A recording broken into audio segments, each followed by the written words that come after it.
Kembali bersama kami di Kompas Bisnis Saudara, bertepatan dengan musim liburan, pemerintah menyalurkan paket stimulus ekonomi untuk menggerakkan ekonomi. Sampai kapan kemudian dampak stimulus ini akan bertahan? Sudah bergabung bersama kami Kepala Ekonom Bank Permata, Joshua Pardede. Selamat pagi Pak Joshua. Nah, Ya, Pak Joshua, bisa dengar suara kami Pak? selamat pagi, Bagaimana? Baik, selamat pagi Pak Joshua. Pak Joshua, ini ngomongin soal paket stimulus ekonomi di bulan Juni dan juga Juli. Sebenarnya seberapa efektif nggak sih Pak? Ini kan pas banget ketika berlangsungnya musim liburan. Terutama nih bagaimana kemudian efeknya untuk mendongkrak daya beli, kemudian konsumsi dan juga menjaga pertumbuhan ekonomi. Ya, kembali lagi, kalau tadi kita lihat dari sisi jumlah stimulus nominalnya ya, 24,44 triliun, itu kurang lebih sekitar 0,1% dari PDB kita.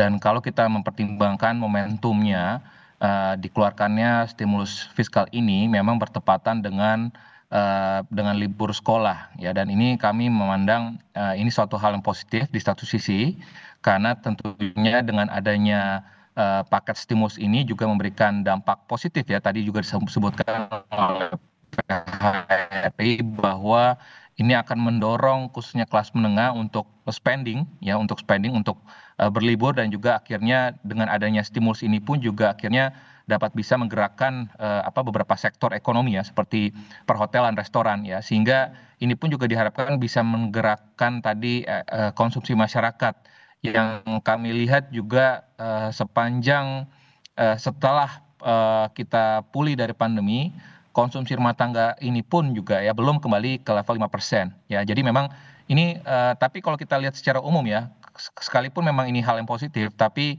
yang ingin kami cermati di sini adalah bahwa paket stimulus ini memang bukan solusi permanen ya. Ini kalau kita ibaratkan obat obat penurun panas ataupun paracetamol ini bersifat sementara. Jadi memang kita memerlukan kebijakan yang lebih struktural, lebih jangka panjang, yang bisa mendorong tadi daya beli masyarakat, yang kita tahu bersama bahwa dalam 5 tahun terakhir ini dari 2019 2024 jumlah kelas menengah menurun, jumlah masyarakat rentan meningkat, dan tentunya kita melihat bahwa dampak stimulus ini positif dalam jangka pendek, tapi kita juga perlu melihat lagi bagaimana dampaknya bagi perekonomian kita, khususnya konsumsi rumah tangga ini dalam jangka menengah panjang. Oke, tadi kata Anda ini kan hanya efeknya pendek gitu ya Pak ya. Seberapa lama sebenarnya akan bertahan untuk stimulus 5 paket ini? Dan kemudian seberapa besar kontribusinya ke pertumbuhan kita Pak? Ya, kalau kita lihat di sini memang kami menyambut positif ya, misalkan terkait dengan bansos 11,93 triliun, ini kan juga untuk termasuk juga bantuan uang tunai dan juga bantuan beras ya. Lalu juga tadi disebutkan juga bantuan subsidi upah ya, ini sekitar 10,72 triliun untuk masyarakat ataupun pekerja berpenghasilan rendah di bawah 3,5 juta. Dan kalau kita melihat stimulus ini, tadi juga disampaikan juga bahwa diskon transportasi ini kan juga bertepatan dengan libur sekolah Juni-Juli. Jadi kami memandang bahwa dampaknya ini eh, kemungkinan mungkin beberapa bulan saja ya dampaknya akan terasa ya. Khususnya lagi kita berharap bahwa ini dapat bisa mendorong pertumbuhan ekonomi di akhir kuartal kedua dan juga awal kuartal ketiga. Namun kalau kita melihat dampaknya sendiri ya pada pertumbuhan ekonomi kuartal 2 secara khusus, kami memandang bahwa pertumbuhan ekonomi kuartal kedua sepertinya memang masih akan, harapannya memang pemerintah ini mendekati 5% ya. Namun kalau kita melihat bagaimana tantangan dari kinerja ekspor kita ya di tengah situasi global, lalu juga kita melihat bagaimana realisasi investasi PMTB ya di kuartal 1 yang lalu ini mengalami penurunan signifikan ya, di tengah prioritas pemerintah yang lainnya, sehingga beberapa proyek-proyek infrastruktur ditunda, lalu terjadi juga efisiensi anggaran ya. Tentunya ini memberikan tantangan tersendiri ya, khususnya di kuartal kedua, sehingga kami tetap melihat bahwa di kuartal kedua 2025 ini pertumbuhan ekonomi masih tetap di bawah 5%. Oke, sulit mau di atas 5% ataupun bahkan di 5% ya Pak ya. Tapi kalau untuk stimulus ini tadi Anda bilang beberapa bulan saja dampaknya, apakah bisa bertahan paling tidak sampai akhir tahun nanti ketika mendekati Natal maupun Tahun Baru Pak? Ya, kembali lagi karena stimulus ini apa namanya, dikeluarkan ataupun diambil, di apa, bertepatan dengan tadi ya, dengan libur sekolah dan juga kalau kita mempertimbangkan juga, momentumnya karena kalau liburan tidak ada uang kan percuma juga ya. Artinya liburan tentunya diharapkan ada tambahan ataupun ada uang ya, karena dengan itu masyarakat bisa belanja, masyarakat tadi bisa berlibur gitu ya. Karena kalau tidak ada uang, tidak ada tadi ada bantuan tambahan bantuan sosial dan juga bantuan subsidi upah, tentu masyarakat menengah tersebut ini tidak akan melakukan spending ataupun tidak akan berbelanja gitu ya. Jadi saya pikir momentum ini tepat sekali dan masih dan juga kita lihat di bulan Juni ini kan selain libur sekolah juga ada apa namanya,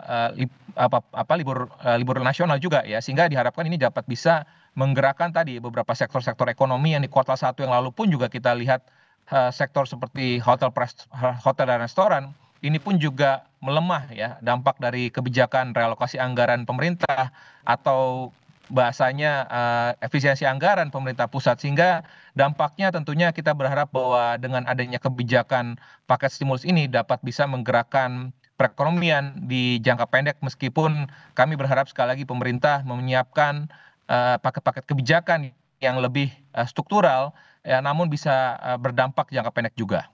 Oke, kira-kira kalau misalnya menurut Anda paket kebijakan yang lebih struktural, dibandingkan kita hanya memberikan untuk jangka pendek saja, apa saja yang kira-kira harus diambil pemerintah, Pak?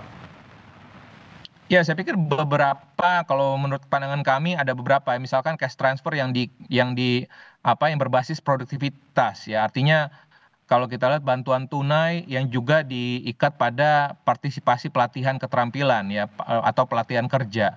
Artinya penerimaan manfaat ini diberikan insentif tambahan jika mengikuti pelatihan-pelatihan gitu ya. Sehingga tadi misalkan yang tadi,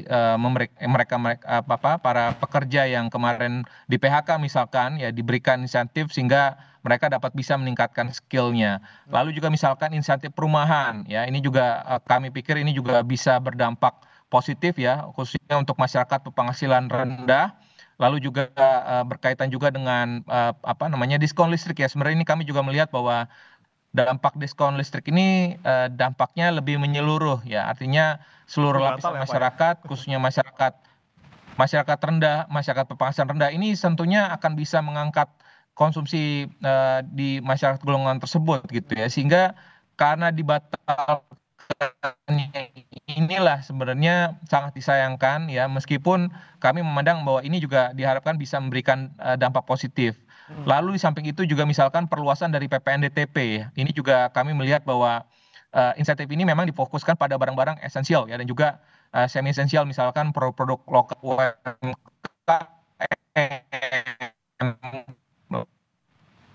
juga barang konsumsi Ya, pokok ya. Pak Joshua? Lalu juga,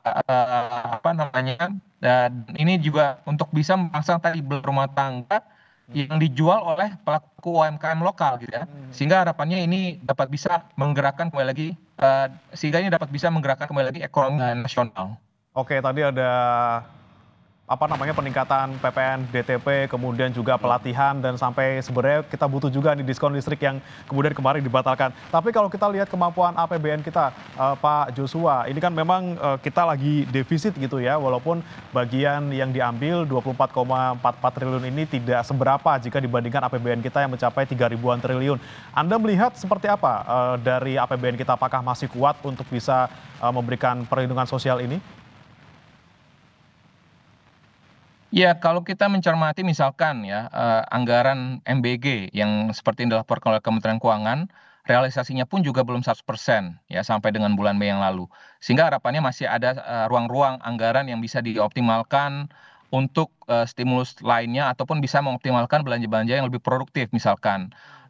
Ataupun juga misalkan pemerintah juga bisa, mengkaji ulang ya terkait juga dengan bagaimana upaya meningkatkan PMTB ataupun investasi ya karena ini sangat krusial dan penting. Oke, Bagaimana tidak karena 30% dari ekonomi kita itu adalah investasi. oke. Dan investasi bank ini berkontribusi lebih dari 70%. Sehingga kalau tanpa adanya investasi fisik, ya, tentunya ini akan bisa berdampak kurang bisa mengangkat pertumbuhan ekonomi kita. Dan sehingga perlu ada kembali lagi skala prioritas ya. Karena di satu sisi kita juga melihat bahwa ada risiko tantangan geopolitik di Timur Tengah, karena adanya kenaikan harga minyak mentah ini akan bisa mendorong kenaikan subsidi energi. Namun di sisi lainnya pun juga pemerintah harus bisa lebih mengkaji ulang lagi kaitan prioritas belanja yang notabene harus bisa dirasakan oleh masyarakat penghasilan rendah dan juga bisa mendorong tadi pertumbuhan ekonomi dalam jangka pendek. Oke, skala prioritas pemerintah menjadi penting, kemudian tidak hanya membuat ataupun memberikan kebijakan yang hanya berjangka pendek, namun juga berjangka panjang, terutama tadi untuk mendorong investasi ya Pak Joshua ya, untuk kemudian bisa lebih signifikan mendongkrak pertumbuhan ekonomi kita. Terima kasih Pak Joshua Pardede, Kepala Ekonom Bank Permata sudah bergabung bersama kami di Kompas Bisnis. Selamat pagi.